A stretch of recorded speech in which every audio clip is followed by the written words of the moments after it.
Good morning, I'm Angelo Castro III. I'm Angela and we are the Castros. Magandang umaga sa'yo. Magandang umaga. Kamusta ka naman, Mr. Diego Castro? Long time no see. Ha? Oo, long time no Kamusta ang see. araw mo kahapon? Maganda na maaraw. Oy, wait lang. Tignan nyo naman to. Para tayong mga siraulo eh.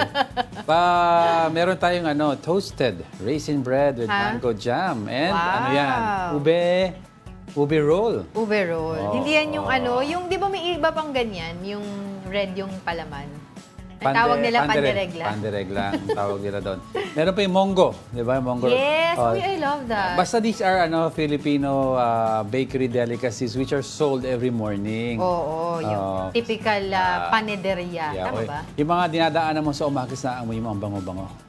Anyway, madami pa tayong pag-uusapan and we're serving you news in a countdown. All that before your second cup of coffee. This is Brunch.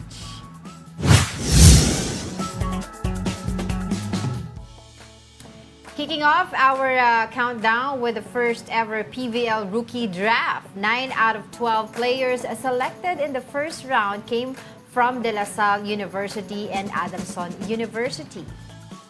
PLSU's Thea Gagate, Lea Cruz, Julia Coronel, and Maika La Rosa are going in the top 4. Selected Lady Falcons include Lucille Almonte, Ishi Lalong Isip, and Angelica Alcantara.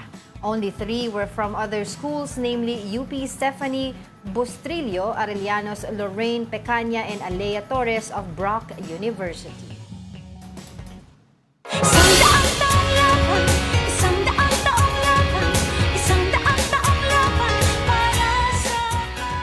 Let's head on over to France. Aside from the Olympics, the European country is also hosting the prestigious Tour de France. Our Filipino cyclists express hope that we will see our flag one day in the most prestigious bicycle race in the world. From Metz, France, Denise Stan with the report.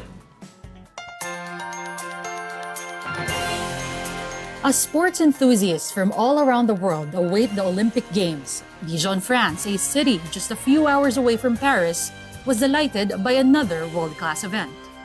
This is the Tour de France, Stage 6.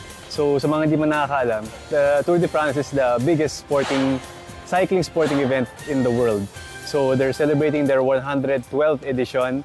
And for any cyclist or for me, triathlete, it's a big dream for us to be here today to witness this spectacular event na naging historic na. This was a chance to see former Olympians up close and in action.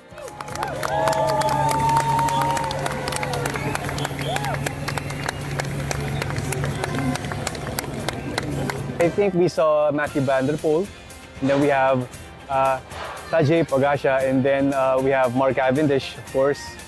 And then we saw some mountain bike Olympians as well.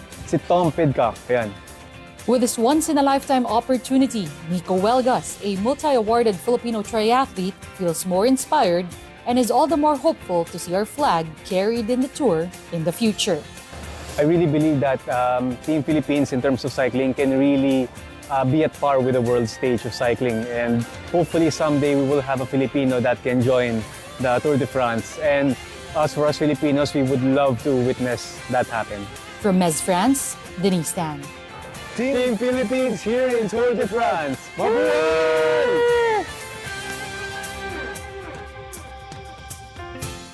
Alam mo, every time pinapalabas yan o pinapatugtog yung Laban Pilipinas natin na ticker, kinikilabutan ako kasi parang talagang feel ko na laban na laban tayo sa darating na Paris Olympics. Pero sa akin yung Tour de France, medyo nostalgic sa akin pakinggan. Because Tour de France, my uncle, the late Benji Castro, covered the Tour de France for the Philippines.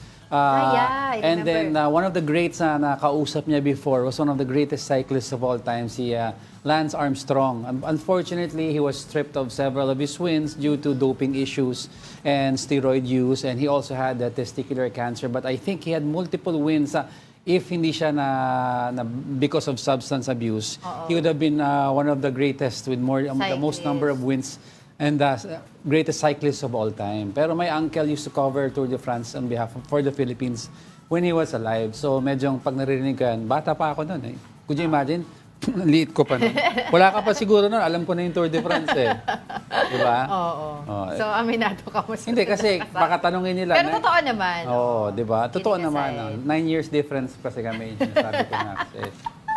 Not bad. Pero, yun Oo. nga, going back naman doon sa historical draft, first ever draft ng Oo. PBL, ay ang daming, kumbaga, tumutok. Pero kasi, ano to parang naging private yung draft nila, unlike dun sa PBA na ginawa sa shopping mall. Ito sa hotel. Oo. And what I've seen in the social media, nakita ko kasi, ang tawag dito, nakita ko actually sa post ata ni Gretchen Ho, yun ang nakita ko kanina na pasadahan ko, na ang parang pinaka-highlight na sinasabi nila nung nangyari yung PBL draft na yan ay yung pagkatapos ng draft, lumabas sa backroom si Eliza Valdez at saka kinomfort niya yung mga hindi nakasama sa draft.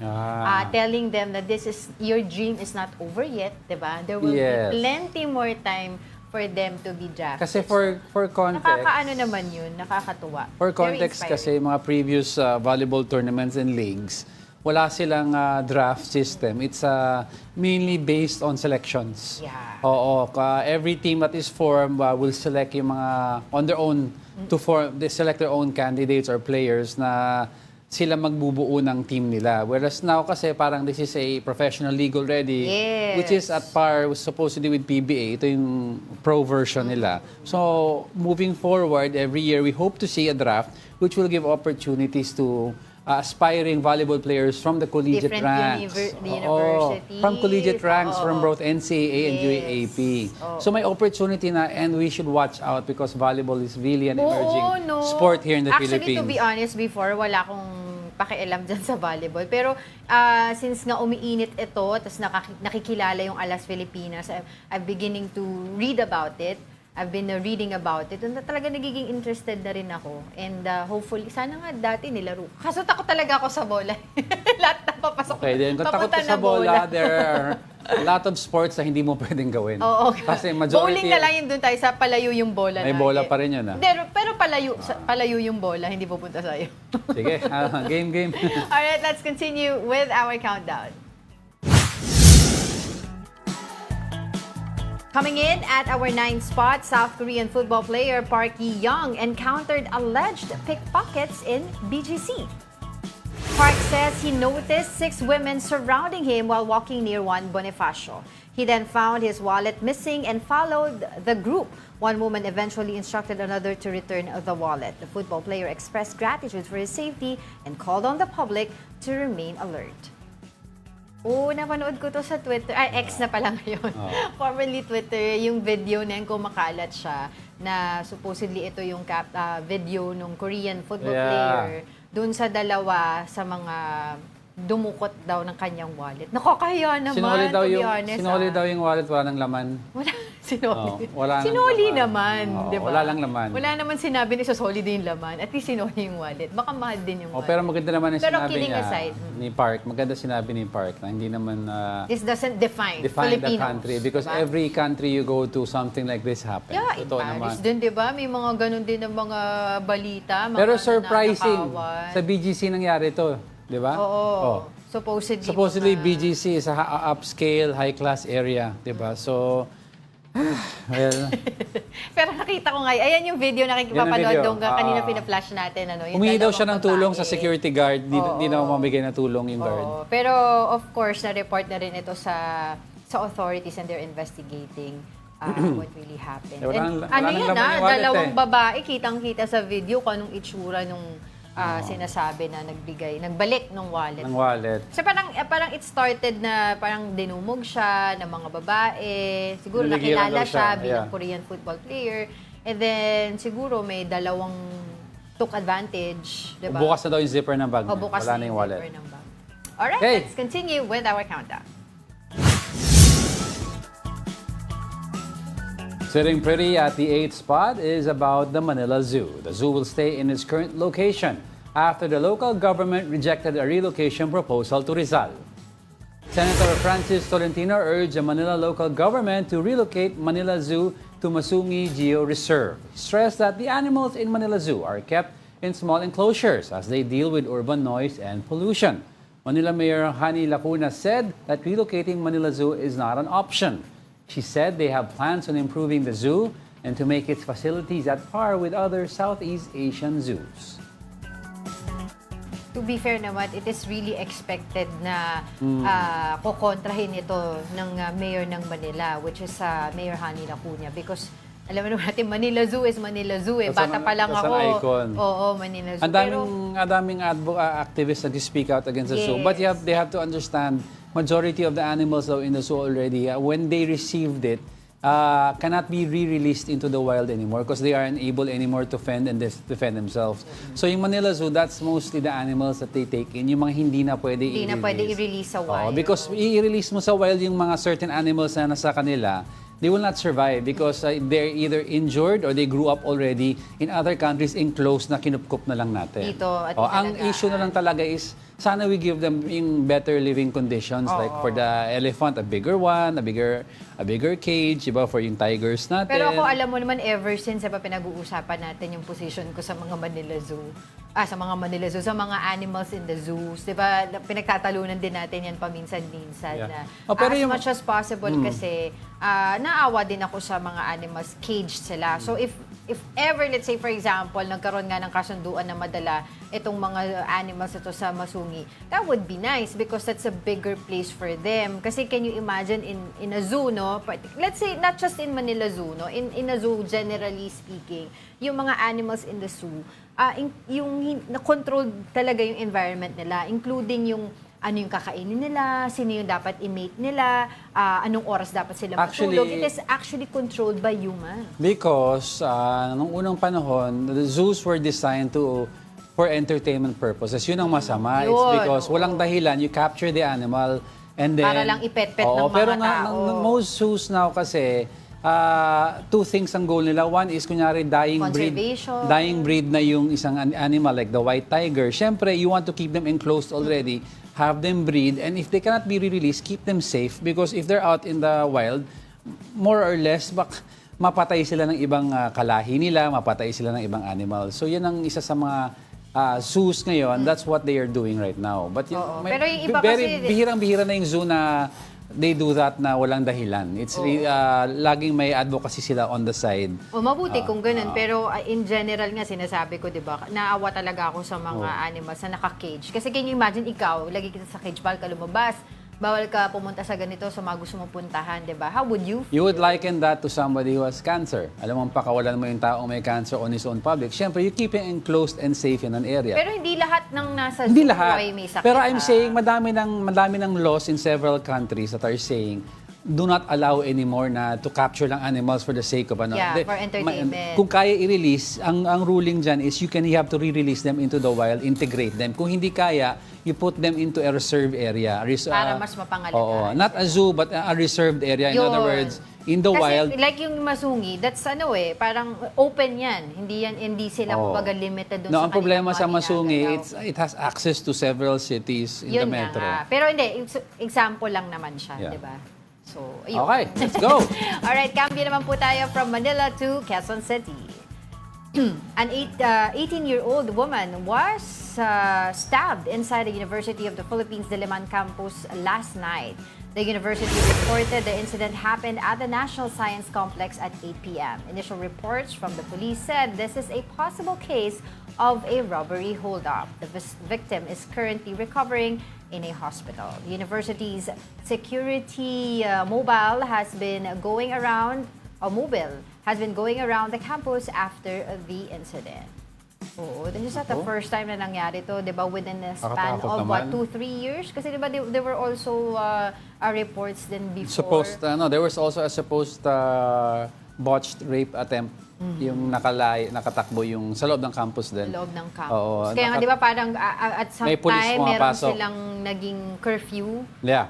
Parang dito sa mga Nakakatakot yan, it's because malaking space tong UP campus. Yes. And syempre, yung mga ibang parents who are away from their children, they live there, they dorm there. So actually, you would want them to be safe and things like this happen. Pero at least... at least may mga progress naman in terms of how they are managing their security. Anyway, let's move forward. All right, coming up. A whopping 10 million peso reward is up for the arrest of fugitive Pastor Apollo Kibuloy. And what should we expect from the historic Reciprocal Access Agreement between the Philippines and Japan? No. Marami talaga tayo Finding pag-uusapan. Kibuloy for 10 million.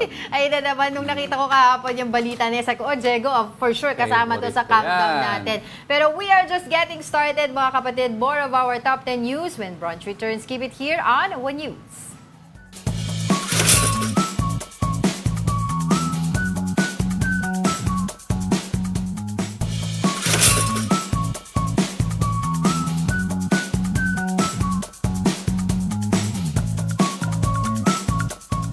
Good morning. You're still watching Brunch here on One News. Happy Tuesday po sa ating mga ka-brunch or Hello sa mga brunchies. viewers natin. Batiin mo sila.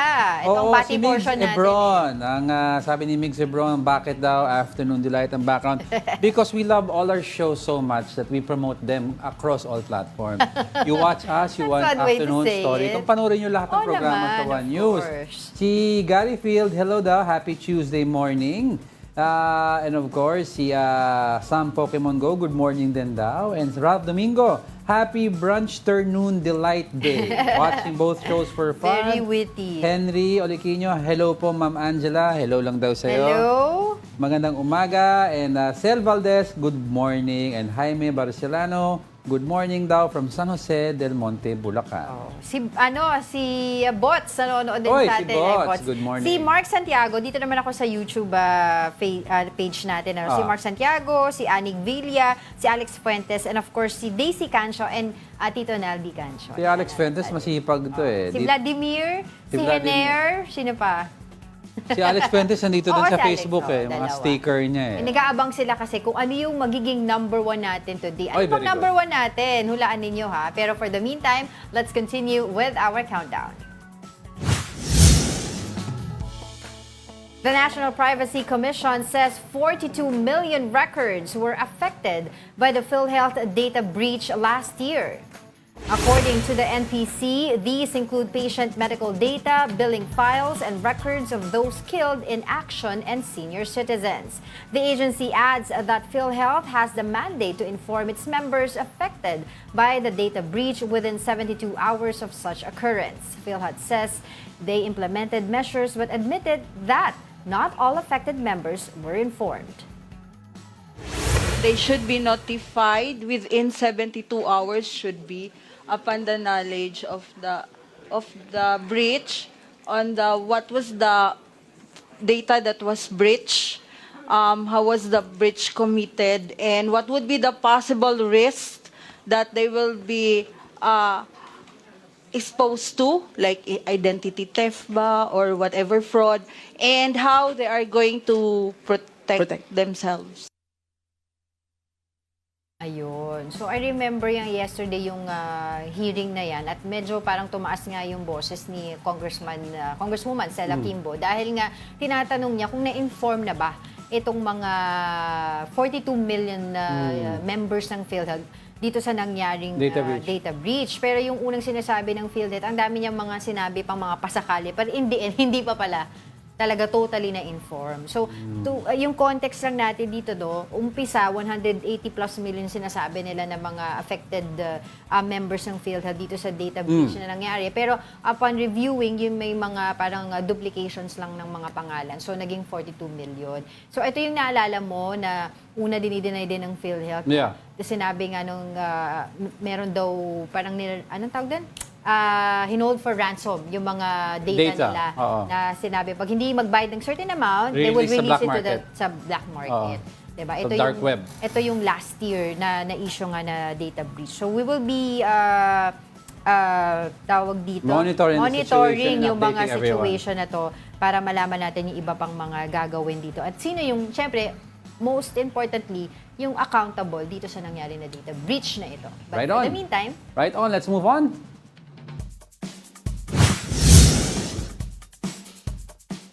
Ranking 6 in our countdown is about the employment rate in the country. The jobless rate in the country has slightly increased in May. According to the Philippine Statistics Authority, the unemployment rate in May is at 4.1%, which is slightly higher from 4% in April. Meanwhile, the employment rate dipped to 95.9% from 96%. National statistician Dennis Mapa said more people were actively looking for a job in May. Marami kasing mga nag-graduate din eh. That's Oh, why yan ang graduation period mo eh. March, April, May, June, di ba? So kaya tataas talaga yan, yung mga naghahanap ng trabaho. Not necessarily means na may nawala ng trabaho or ano. It's just simply every year we have a batch of graduates. Wondering, correct me, educate me, Diego, kung alam mo to, na kung pati ba yung mga nag-graduate ng senior high school, sinasama na sa mga unemployment rate. Yan Kasi ang mas sinasabi nila pag senior high school pwede na magtrabaho. Kasama kaya yun? I don't know kung anong cut-off age nila to categorize you as unemployed. Pero ang alam ko, yung old way was as long as you are qualified already for the minimum basic requirements at wala kang trabaho, you are considered unemployed. Pero yung kung hindi ka na dependent ang tag. If you are declared dependent of somebody working, then hindi ka mako-consider pa na unemployed.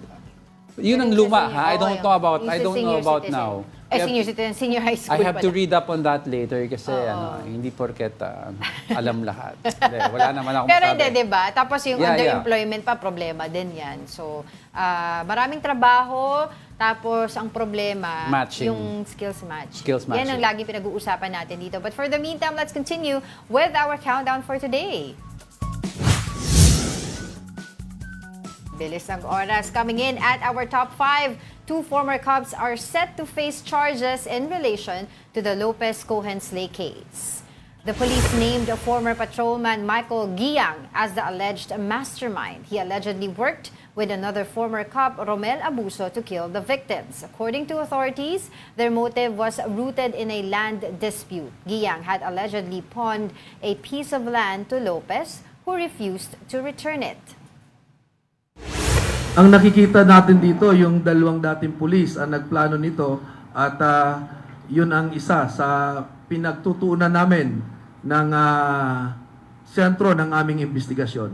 Siya ang main suspect at si Abuso being kabady niya dahil silang dalawa ang bumaril dito sa ating mga victims. Di ba kaya nila nalaman yung kung saan nilibing itong dalawang victim na to, si Geneva Lopez at saka si Cohen, ay dahil mayroong ang key witness, yung kasama mismo dun sa pagpapalibing, sunog nung sasakyan. I was wondering, ibibigay kaya sa kanya yung yung reward? Kasi he came after yung nagsabi sila na magkakaroon ng reward money. Ang alam ko, supposedly hindi. If he's part of the case, if he's part of the people, in the crime, the act of the crime, and he was the least guilty at nung sumbong siya, wala siyang dapat claim sa reward. Ang reward money is those who are not part of the crime and have witnessed what has happened. And the money is supposed to encourage you to move, to step forward and to tell the truth para mawala lahat ng takot mo. Ito yung pera. Ang alam ko, ganun ang premise dapat ng pagtatanggap ng reward money. Pero syempre, I'm just asking this because there are a lot of, anong tawag dito, yung mga usap-usapan. Diba, nasabi nila, porket naglabas ng, although we are glad nga na nare-resolve nga itong issue na to or yung itong kaso na to, step by step, ay sinasabi nila parang mas dumali because merong naglabas ng reward money. Totoo naman. I mean, that helps. Reward money really helps because there's a lot to lose if you witness the crime. Basta lang, kunyari, you witnessed it and there's threat to your life. Diba? And your family. And your family. You need a form of encouragement to come out in the open and put yourself at risk. What will it again mean in return? Although you have to do your civic duty, diba?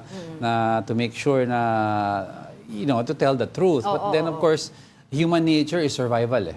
I need to survive. What will it benefit me? So, saka makikita mo din sa mas malawak na perspective doon naman sa hanay ng mga pulis. Kasi these two are former cops. Yeah. Cops, Dismissed. diba? Dismissed na sila and yet they still possess firearms. And in fact, sila, kakasuhan din sila ng illegal possession of firearms. Diba? So ano ba yung dapat gawin ng PNP when it comes to this? 'Diba? Dun sa mga madali lang kapag nasa hanay pa ng pulis siya Pero pag Hindi, dismiss na outside to na, pag dismiss na, 'di ba? Wala na sa jurisdiction nila to. Dismiss na Oo Dito- nga Oh. Anyway, let's move on. Madami pa tayong pag-uusapan.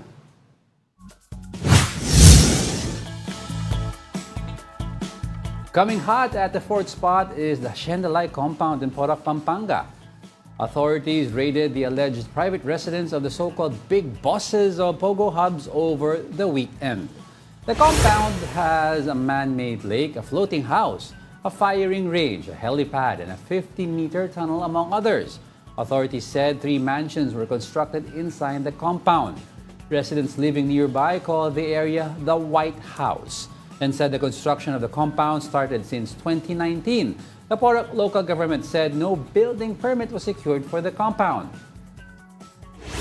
Sa harap po, dating bahay na kasi to, kaya hindi mo naman makikita from outside na merong gumagawa. Sabi ko nga po, unless siguro na makapasok ka doon at makikita mo na may ginagawa. Kaya mag-apply sila for a building permit. To tell us more about this, we have PAOK spokesperson Winston Casio on the line. Good morning po ulit. Sir. Good morning, Angelo and Angela. Apo. First and foremost po, kasama po ba ang PAOK dito po sa nangyaring recent raid doon sa supposedly resort na mga pogo sa Pampanga? Hindi po. Hindi naman po kasi kailangan na tuwing may mga raids sa mga law enforcement agencies ay kasama lagi ang PAOK. Opo. But first and foremost, ang PAOK po ba ay alam itong resort na ito na parang 5 kilometers away from the Pogo Hub in Porac, Pampanga? Yeah, opo. Alam po namin yon. Kaya lang hindi ho kasi namin hindi pa po namin kasi naikasa ang application ng warrant noon kasi busy pa kami dito sa pagsasara nitong mga nauna nating mga napasok ng mga illegal pogos. I spoke to Winston. I don't know if you're privy to the information, pero 2 Filipinos daw were arrested during this raid. No? Ano po yung context ng pagka-arrest sa kanila po? Could you tell us more about this? Well, given that we were not privy to the raid, medyo mahirapan kaming i-confirm yung ilang mga detalye noon. No? So, we will just wait for copies of the report if they would deem it appropriate na bigyan kami ng kopya. Okay. Meron po ba tayong kumbaga knowledge na kung sakasakali dito po pumunta yung mga ibang mga pogo involved persons dito sa Pogo, sa Porac, Pampanga, dito po sila tumakas? Is that a possibility? Alaman po namin generally na mga ganoon na mga situation, no, na may mga tinatakasan po sila. Pero with regards to this particular Pogo, resort, hindi namin alam na doon sila nagsipagtaguan. Pero initially, alam na po namin yung ilang detalye noon with regards to the particular resort lang po. Alam namin na may mga underground tunnels po sila. Alam po namin na may mga firing ranges and so on and so forth. Pero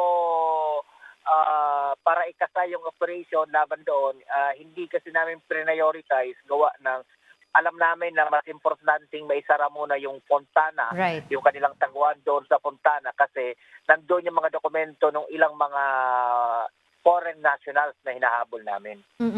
Yung going back po dun sa Pogo Hub sa Porac, Pampanga, hindi po itong resort na ito na recently raided by the Pampanga authorities. May sinasabi po sila, may nakita daw po doon na mga incinerator. Can you tell us more about it? Yung incinerator na yan, most likely, we're uncertain as to whether kung ginamit sila sa krimen or what, no, at this point. Pero just like any other incinerator, they could, they probably use that also for disposal of their garbage. Now, then again, we have to check kung yung incinerator nila ay may permit o wala. Kasi incinerators are bound by the Clean Air Act, no? Yes. So, to buy, to sell, to buy, to possess an incinerator, you must have the necessary permit from the Environmental Management Bureau. So far po, wala pa po tayong alam kung merong permit sila doon or wala. Yeah. Opo. In as much as far as we are concerned, until and unless we'd be able to find any evidence that would link that incinerator to, let us say, cremation of human remains, that for us, that would be a trivial fact na lamang po at this point. Siguro hingi na lang din po kami, sir, ng update po sa inyo tungkol dito po sa mga big bosses ng Pogo na inyo pong naaresto na at meron pa po ba kayong mga minamanmanan at ilang mga Pogo hubs pa po yung inyo pong nakikita na gumagawa po ng mga illegal activities? Yes, ma'am. As always po, our lines of communications are open. Thank you po. Yun nga po, no, tanong ko lang din po yung update dun po sa mga big bosses dito po sa mga na-raid na Pogo Hub. Yes. Yung Update mga po big sa kanila. bosses po, yeah. They're still here. We're still tracking a good number of them, no? May mga ikinasa rin pong mga mission orders, yung Immigration Bureau para sa ilan sa kanila. And God willing, we'll be able to capture a good number of them within the next few days and weeks siguro. Tuloy po kami makikipag-ugnayan po sa inyo regarding this. So far, thank you so much po for your time. That is PAOK spokesperson Winston Castro. Thank you very much po. Diliwanagin lang natin yung context, kasi hindi talaga kasama ang PAOK doon sa nag-raid doon sa resort na may mga underground. May mga tunnel, may firing range. Bakit ka natatawa? Hindi na ako nakatanong. Ay, gusto ko. Hindi ko alam. Gusto mo ako magtanong? Sana. Ay, sorry. Di bali lang ako Hindi mo sinabi.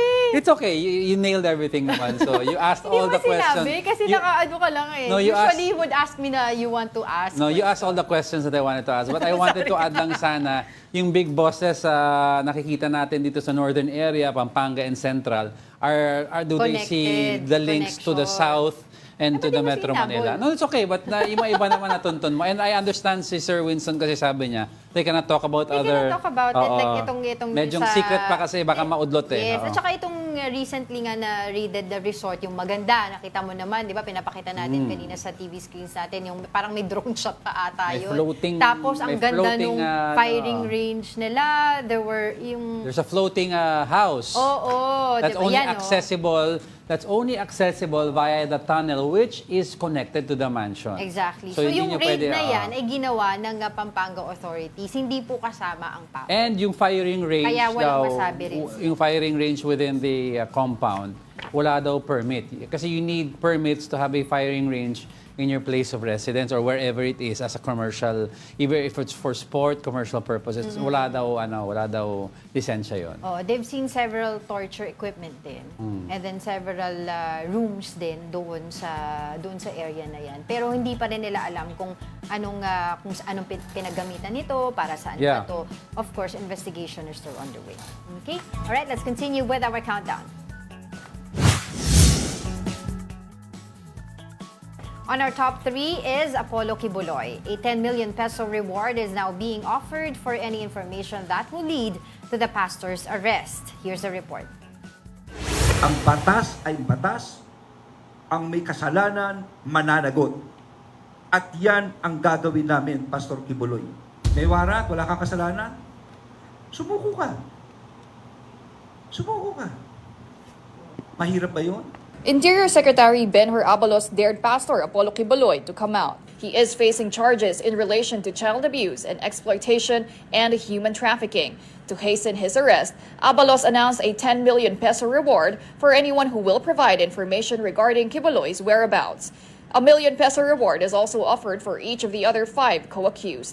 Abalos, though, did not reveal the names of those who raised the funds. Sabihin na natin frustrated. Parang tinatapakan ang sistema ng pamahalaan. Parang niyuyurakan eh. Mag-serve ka ng warrant para ikaw pa masama. Hindi ba? Abalos called on Kibuloy to appear in the court if he is really innocent. Kung talagang wala po kayong kasalanan, pastor, meron tayong tinatawag na korte, no? Na sumurrender na lang po tayo para matapos na po ito. Harapin po natin ang akusasyon kamukha ng ginagawa ng ibang ordinaryong tao. Dapat ganun ang mangyari. But Kibuloy's lawyer, attorney Ferdinand Topacio, is not convinced. Topacio accused the government of placing his client under a political persecution. It only shows that there is political persecution. He's being singled out. So why would you surrender to a government that is persecutory? Topacio also called on Abalos to reveal those behind the reward money and clarify why private funds were used.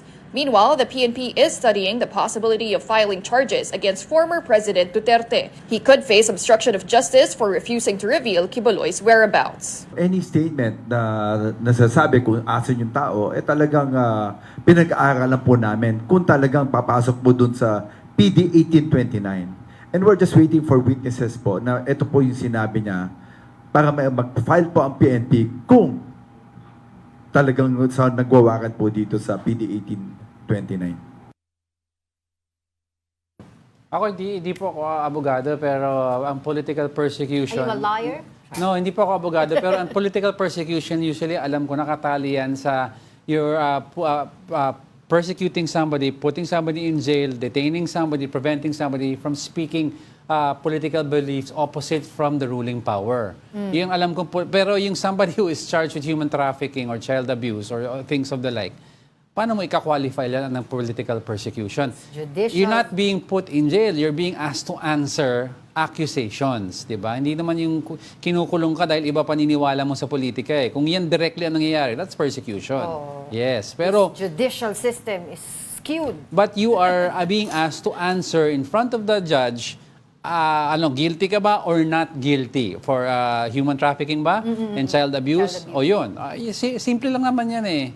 10 I don't know, million. 10 million, malaki yan. Kino-question nila because nasabi ni DILG Secretary Abalos dun sa press con na ginawa nila yesterday na may mga nagdo-donate na private individuals nga para dito sa reward. Oh, pwede yun. Normally, yung reward daw that would come from PNP from the intelligence funds na memo, etc. But this time around, galing nga daw sa mga private individuals. Ang dare ni, or ang challenge ni Atty. Topacio, ang lawyer ni Pastor Apollo Kibuloy, ay sabihin daw kung sino daw itong mga nagbibigay ng reward money na ito para malaman ng tao.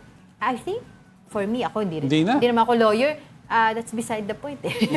Pero syempre, as a lawyer, syempre, gagawin mong lahat para i-depensahan yung kliyente mo. Kunyari, politiko ako, pero I donate anonymously my own money, not from the government funds, to add lang, to help speed up this resolution. Anong pakialam mo? Oo. At the end of the day, may plano ka bang sumuko? Nasaan ka? But we have to respect also because Attorney Topacio is doing his job. Yeah, yun nga. That's in what providing I've said. all legal remedies for the missing pastor who is not supposed to be missing, but I don't know where he is according to the lawyer. Oo, diba? Yun ang importante. At the end of the day, may plano ka bang sumuko? Nasaan ka? Wala. May plano ka bang harapin itong mga accusations sa'yo? At least one down, si Teves na napabalik na. Alright, sige. Don't go away because we're not done yet. May dalawa pa tayo. Naku, huwag kayo aalis. Yun ang sabi ko sa inyo. Stay with us.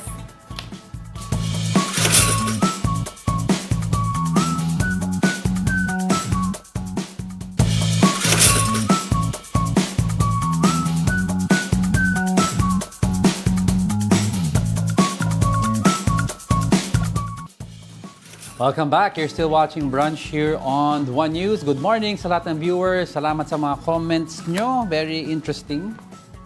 Oo. Bakit? Okay. Sige. Let's move on. Madami tayong pag-usapan. Ito mainit-init to on our top 2, ha? The Binay-Cayetano feud in the Senate continues. Senator Nancy Binay filed an ethics complaint against Senator Alan Peter Cayetano.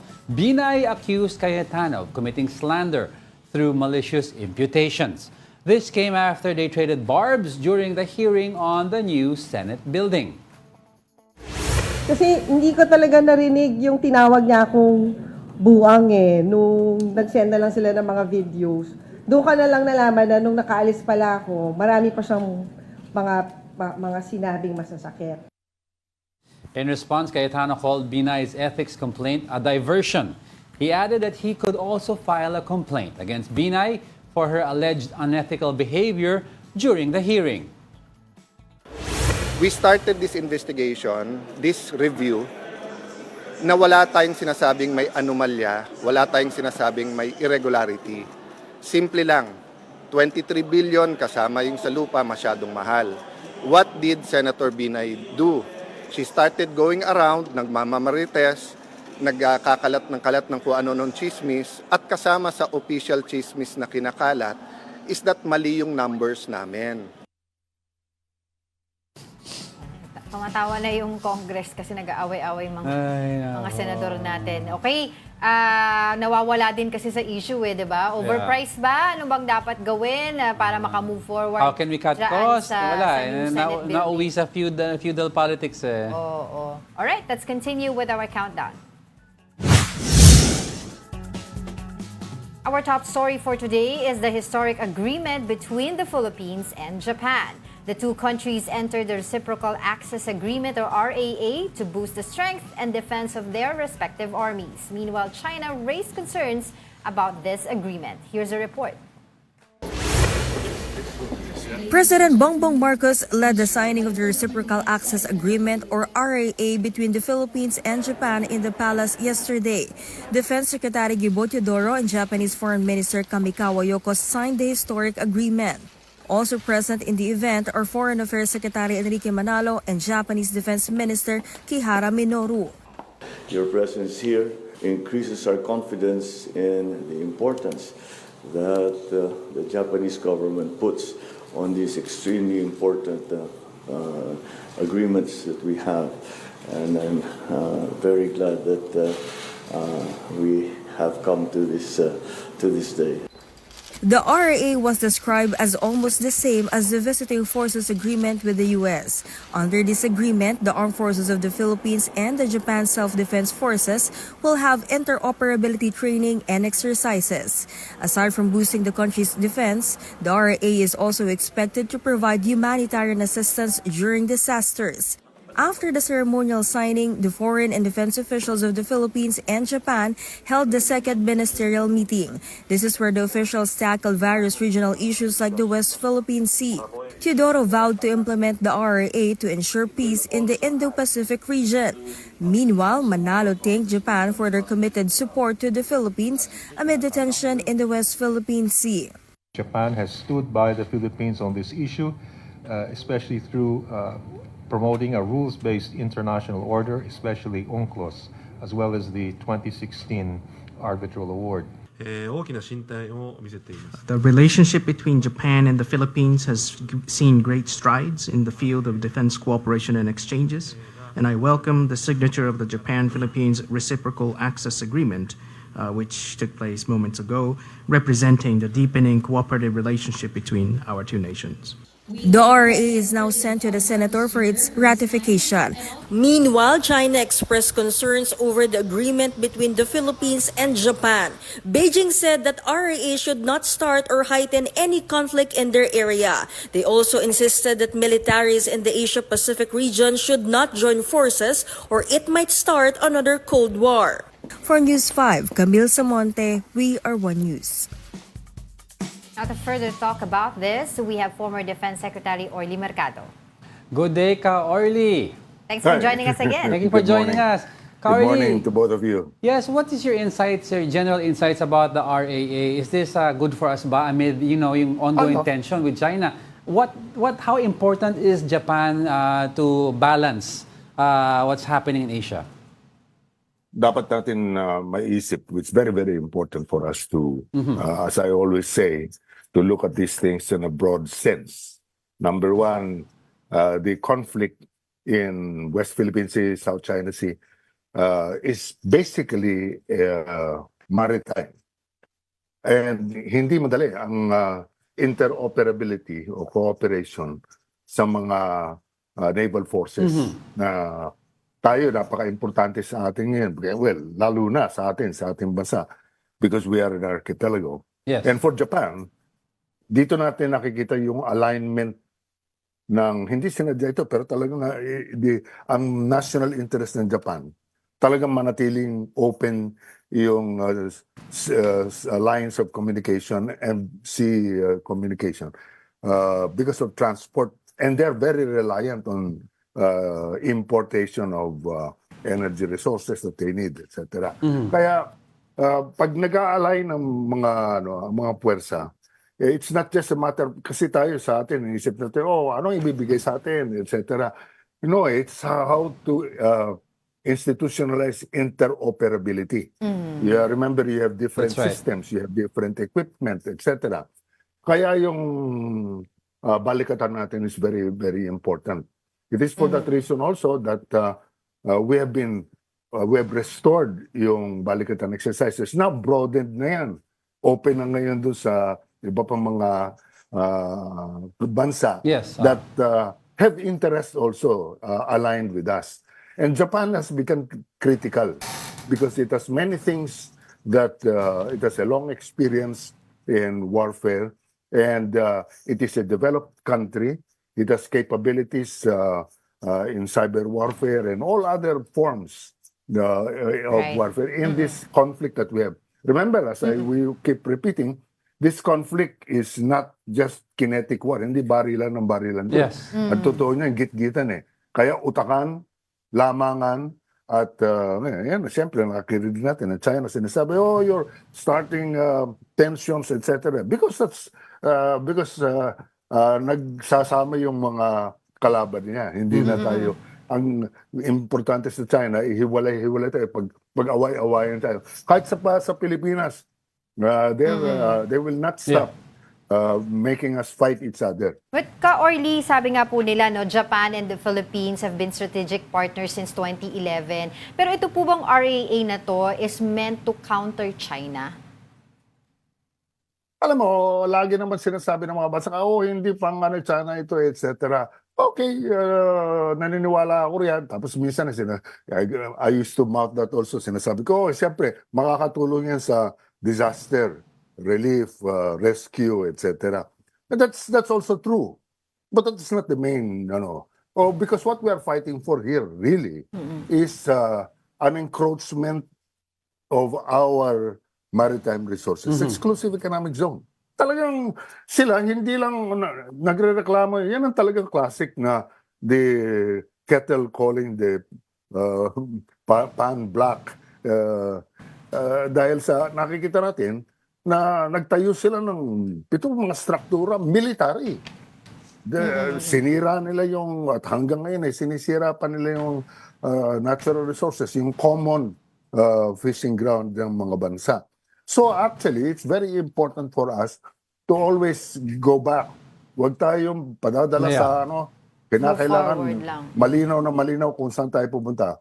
Ngayon, we should fully support what the government is doing in this sense. Yung RA na yan, yung agreement na yan na ukol sa interoperability, training, etc. That should all come in, and we should be thankful we have allies because that's the only way we can stand up for our own sovereignty. Kari, I'd like to ask now, we've been talking about this last few weeks about we cannot enter into a dialogue with China before because wala naman tayong pinanghahawakan na any form of leverage.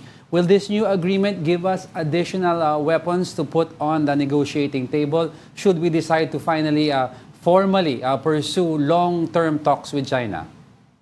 Ang military might or military capability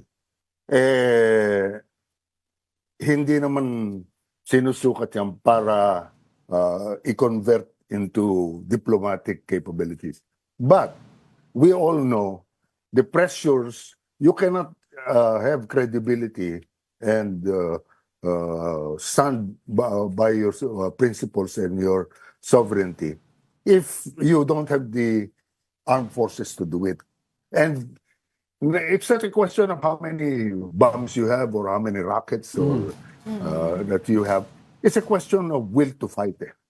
And I always repeat, there have been histories replete with conflicts of David versus Goliath. Not too long ago, the Vietnam War. Ang kalaban ng Vietnam nun, inuulit ko lagi. Pero mga kalaban nila, the number one economy and the number one armed forces in the world.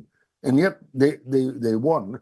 It's adaptability is critical and presence. Tama yung ginagawa natin. Let's continue to shore up our alliances. We travel in a pack, not as a lone wolf, and keep that pressure up. Keep alliances. Kung hindi tayo papansinin. Ngayon, makakatulong ba yung nag-i-improve yung Oo. Pero hindi naman dinadala sa negotiating table yung may bago akong equipment dito, etc. But, intelligence yan eh. Pero Ka-Orly, many groups have already slammed this RAA. Kasama na po dito yung bagong alyansa Makabayan, Gabriela, and they even, mention itong mga wartime atrocities and systematic abuse of comfort women done by the Japanese before, So what's your reaction on that, Ka-Orly? Alam mo, lagi ko na sinasabi, yung hindsight, yung history, napaka-importante, naintindihan natin yung kasaysayan. Pero countries go to war or get out of war on the basis of protecting their sovereignty, territorial integrity, and their national interest, kung ano ang national interest nila. Pag nagtutugma yung national interest, yung magkaaway, nagiging magkaibigan yan. Sa politika, ganun eh. Any power relationship has to be viewed in that sense. So, yung nangyayari doon sa hindi natin binabaliwala yung nangyayari doon sa nangyayari doon sa comfort women issues, etc. But we have to balance, the leadership of a nation has to balance its needs, in terms of what you have to protect. Correct. So I feel that national security issues are critical. We're not giving up. For example, our friendship with Malaysia, it continues. But we have never given up our claim to Sabah, di ba? Ganun yan eh. Mayroong mga bagay na pinag-aawayan ngayon, bukas pwedeng marginalize yan. Pero hindi nawawala. Ka-Orly, as usual, maraming salamat po sa inyong oras. We don't have much time again, but imbitahin na po ulit namin kayo kung kayo po ay free. But for the meantime, maraming salamat po sa inyong oras. That is our former Defense Secretary, Orly Mercado. Thank you po. Thank you. All right. With that, I'd like to leave everyone with a quote. Don't count the days. Make the days count. A quote from the great Muhammad Ali. Oo nga naman. Pero yun nga, yung sa RAA na yan, i-ratify pa yan ng Senado. And of course, yung counterpart sa Japan, yung Japan's diet. But for the meantime, thank you so much for joining us today. Happy Tuesday. And that wraps up today's episode of Brunch. Join us again tomorrow. I'm Angela Lagunzad-Castro. And he is Angelo Castro III. We are One News. Maraming oras, all sides, all the time. Thank you. See you tomorrow.